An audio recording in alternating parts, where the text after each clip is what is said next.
дар даври 20-уми чемпионати Тоҷикистон оид ба футбол байни дастаҳои Лигаи якум дастаи ҳулбуки ноҳияи Восе дар майдони худ бо дастаи Барқчии шаҳри Ҳисор нерӯсанҷӣ карданд, ки ин бозӣ барои ҳарду даста ҷиҳати беҳтар намудани мавқеи худ дар ҷадвали мусобиқот аҳамияти калон дошт. Бо оғоз гардидани қисмати аввали бозӣ нимҳимоятгари дастаи ҳулбук баъди аз пой афтонидани ҳамлавари дастаи меҳмонон бо корти сурх муҷозот шуд, ки дар идома дастаи соҳибони майдон бозиро 10 нафара идома доданд. имконияти хуби ба дастомадаро дастаи Барқчӣ бар нафи худ истифода карда натавонист ва ҳар як ҳуҷуми дастаи меҳмонон аз ҷониби ҳимоятгарони дастаи ҳулбук сари вақт бартараф мешуд. зимнан дар яке аз ҳуҷумҳои созмондодаи дастаи ҳулбук аз ҷониби ҳимоятгарони Барқчӣ ҳамлавари дастаи соҳибони майдон Авазхон Қамчинов дар ҷаримагоҳ аз пой афтонида шуд, ки довари марказӣ бе ягон дудилагӣ зарбаи ҷаримавии 11 метра ё худ пеналти таъин намуд. ҳолати мазкурро худи Авазхон Қамчинов бо як зарбаи ҳадафрас ба гол табдил дода дастаи худро дар ҳисоби бозӣ ба пеш баровард. ҳамин тариқ қисмати аввали бозӣ бо ҳисоби 1-0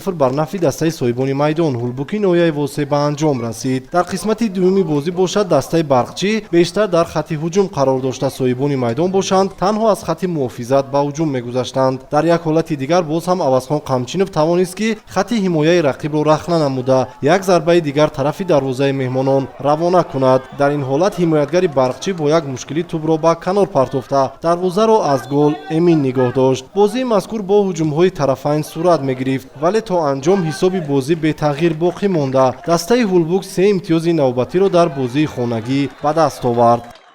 бениҳоят мушкил буд, чунки ҳариф бениҳоят ҳам суръати тез дошт, ҳам тез хати ҳифзи моро рахна мекард. вале аллакай ма пеш аз бозӣ ва баъди қисми якумам амиро қайд карда будам, ки мо бояд дар хати ҳифз шинем ва фақат дар контратака гӯем контрҳуҷум бозӣ кунем ва ин оварда ба он расод, ки мо аз ҳисоби суръати боз Қамчинов аваз истифода бурда тӯбро аваз як ба як баромада ва гӯем зарбаи ҷаримавӣ шид, ки ӯро иҷро кард ва соҳиби 26-ум голи худ дар Лигаи якум шуд, яке аз нишонзанҳои беҳтарини мо. ва ман ҳамаи шогирдони худро ва роҳбарияти дастаи ҳулбук Восеро бо ин ғалаба табрик мегӯям. дар доираи рақобатҳои даври 20-уми чемпионати Тоҷикистон миёни дастаҳои Лигаи якум бошгоҳи ваҳдати шаҳри Ваҳдат тими Равшани шаҳри Кӯлобро ба ҳузур пазируфт. дидори дастаҳо дар варзишгоҳи марказии шаҳри Ваҳдат доир гардида бо ҳисоби 2-0 ба суди футболбозони шаҳри Кӯлоб поён ёфт.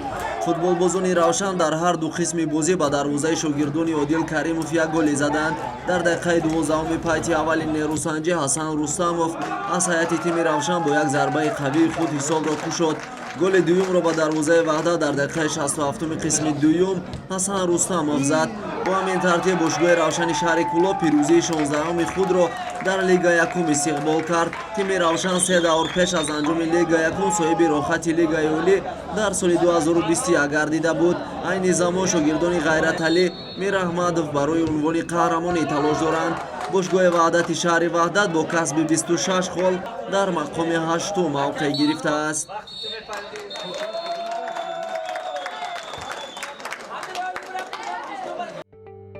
ҳамчунин дар ҳамин давр Шоҳмансури шаҳри Душанбе бо ҳисоби 1-4 аз тими ҳосилоти ноҳияи Фархор мағлуб гардид.